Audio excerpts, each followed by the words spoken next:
Your people came to us as exiles, weary and harried. When we revealed ourselves, your people fell to their knees and worshipped us. In return, we fed and clothed you. But you came in untold numbers. We could not clothe you all, nor would we offer you of our water or our land. In time, this led to conflict, eventually to war.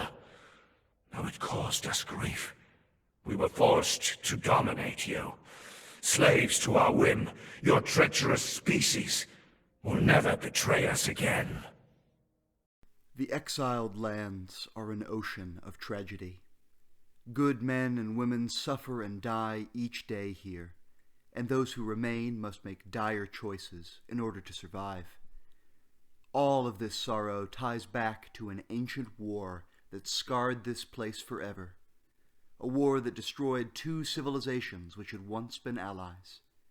The war between the Lemurians and the Giant Kings. For 1,000 years, these two peoples had peacefully shared the green and beautiful lands where both had built their cities. But the Giant Kings had another guest, the last of the Serpent men of Velusia, hidden beneath a great volcano. Although the Giant Kings had been kind to them, granting them sanctuary, the Serpent men were consumed by hatred. Slowly dying, too few in number to continue their species after the purges of King Kol, they sought only revenge. And so they set a wicked plan in motion. The Serpent men revealed themselves to Lemurian scouts, knowing how humans would react to learning that their ancient oppressors still lived. As for what her people discovered at the volcano, horror, anger, and disgust, and fear. This is the only memory where the Witch Queen of Lemuria felt fear. At the same time, the Serpent men sent the Giant Kings a gift, the Staff of the Triumvirate, a powerful artifact containing a demon summoned from the outer dark.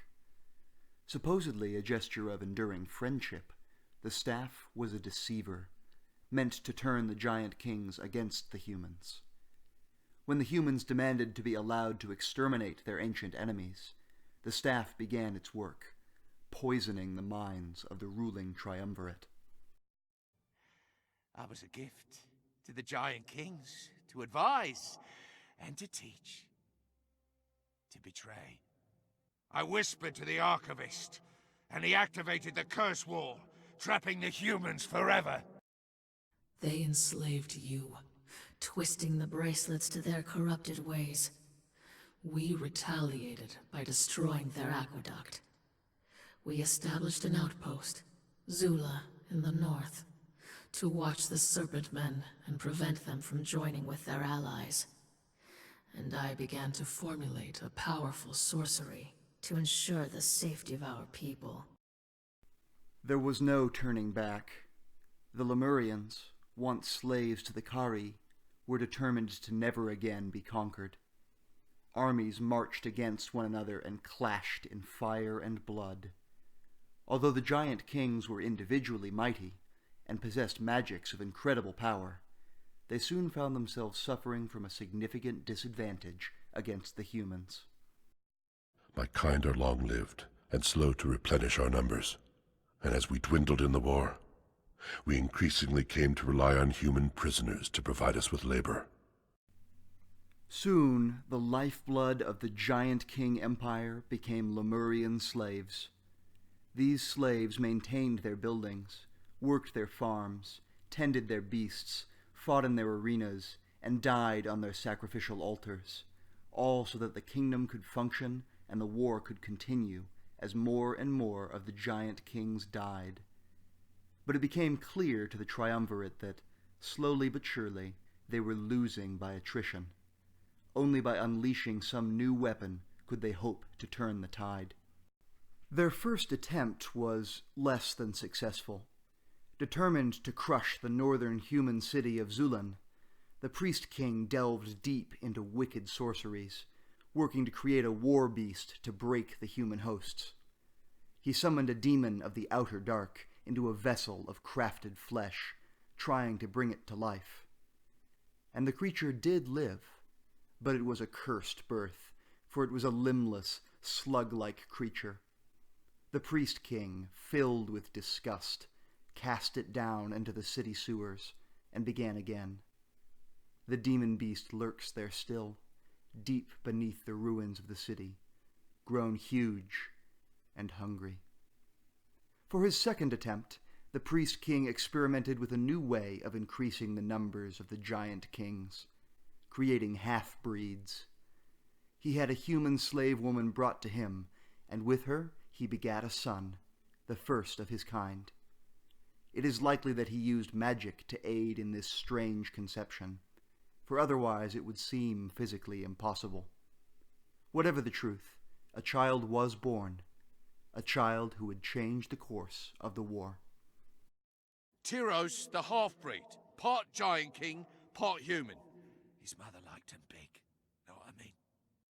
He was born of both races. Our blood mingled with theirs.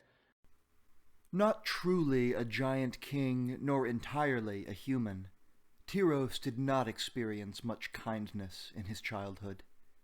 Smaller than his father, towering over his mother, he seemed an ideal soldier to win the war against the Lemurians. On the orders of the priest king, he was raised in the arena, fighting from the time that he could hold a sword. With his strength and cleverness, he began to forge his own legend, defeating all who were set against him. Tyros was a lot bigger than all the other humans, and so naturally, he excelled. But he was awarded the Star of the Champion by the Triumvirate. This was all the proof the priest king needed that Tyros was the perfect champion for his armies. The Triumvirate assembled a legion of slaves, with Tyros as their leader, and sent them north to capture the city of Zulan and protect the Serpent men from the Lemurians. The half-breed fought just as well in battle as he had in the arena, and his legion stormed Zulan. In the battle, as Tyros cut down his mother's people, he earned new names: Deathbringer, Kinscourge. Across this bridge stands Zula.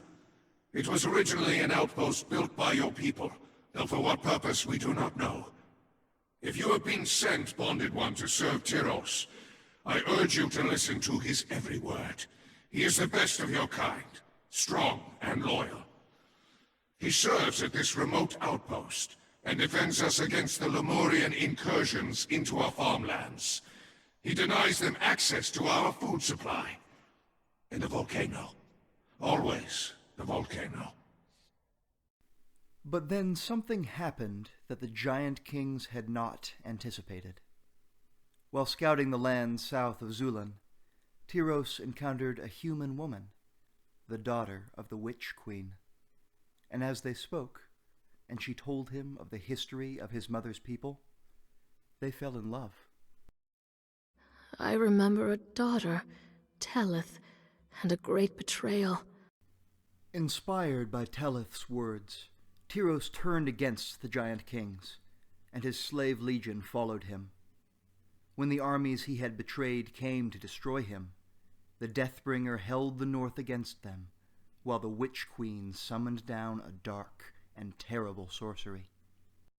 During a skirmish in the north, the humans revealed a new weapon, forged of their strange science. It smashed through the ranks of my troops, turning those captured in its blast into solid stone. Those who survived fled south to lick our wounds. The soldiers of the giant kings, twisted into agonized stone trees, still stand today, eerie reminders of that ancient ritual. With one army turned traitor and another destroyed, the Triumvirate grew desperate, for they were on the very edge of defeat. The priest king turned to the staff gifted to him by the Serpent men, seeking its advice. The priest king asked me for a weapon to use against the humans who were invading their lands. The Witch Queen had just unleashed a powerful spell that tore up half the north and left a boiling crater in the land. He was getting desperate. So I suggested this. A sorcery of the old world that calls forth a primal elemental and imprisons it. I thought he would use it to blast the Witch Queen with fire or something, but instead, he captures a storm elemental and imprisons it in the Scourge Stone. And then he gave it to the Warmaker to use as he saw fit. During this moment of weakness, the Priest King came to me with a proposal. A new ritual to counter the human sciences. A powerful magic to scour the landscape and drive them forth. In desperation, I agreed. Do you understand, human? In ages past, this was the most fertile land in our empire. And then I unleashed the magic that created the sandstorm. And I lost control of it. I betrayed my people to a slow, dwindling doom. The triumvirate had been deceived by the staff, which sought only to bring ruin. When the Warmaker unleashed the storm elemental, trying to end the war by destroying the Lemurian capital of Zelha, a terrible sandstorm ripped across the Giant King capital, ruining the land. It would have done the same to the jungle lands of the Lemurians, leaving nothing but wasteland, if not for the actions of a single brave priest of Dagon. His name was Petruso, and he used the power of his god to bind the elemental into his own flesh. The sandstorm became trapped in a temporal loop, sweeping across the city of the Giant Kings over and over and over, never reaching Zelha. What had once been lush farmland became wasted desert. Petruso paid a terrible price. Caught in the loop, he was made immortal, living the same moments over and over until he went utterly mad. Singing sands, stinging sands, singing, stinging, ringing sands, fighting sands, biting sands, fighting, biting, smiting sands, exiled lands, reptile lands, exiled reptile, defiled lands. The archivist, sensing that defeat was now inevitable, tried to sue for peace. But his role in the enslavement of so many Lemurians was not easily forgotten or forgiven. How did I die? I was betrayed by your kind. In a place called the Circle of Swords. I went in good faith to meet the Witch Queen. She had promised peace. I was cut down. My bones were left to rot in the wind. And yet, my spirit has always belonged to the archives, human. And so, I am here. And here I shall remain. The Priest King, furious at the staff's final and most devastating deception, cast it aside before gathering the last of his soldiers to seek vengeance. The last time I saw his face, I was tumbling down into the dregs. It was right before he went north to do battle with his half-breed son, Tyros. In that final battle, father and son clashed. Countless soldiers on both sides were killed. The vast graves built to contain so many fallen, the mounds of the dead, still stand today, and the slain do not rest easy there. Ultimately, Tyros struck down the Priest King, sealing his body in a tomb carved into the mountainside. But not before the Priest King drew on the power of the diadem of the Giant Kings, laying a powerful curse on Tyros and his army. The curse made Tyros and his men immortal, but only in spirit. Their bodies decayed, becoming nothing more than skeletons held together by dark sorcery. And so most of the Lemurian survivors of the battle met with a fate even more terrible than their slain comrades.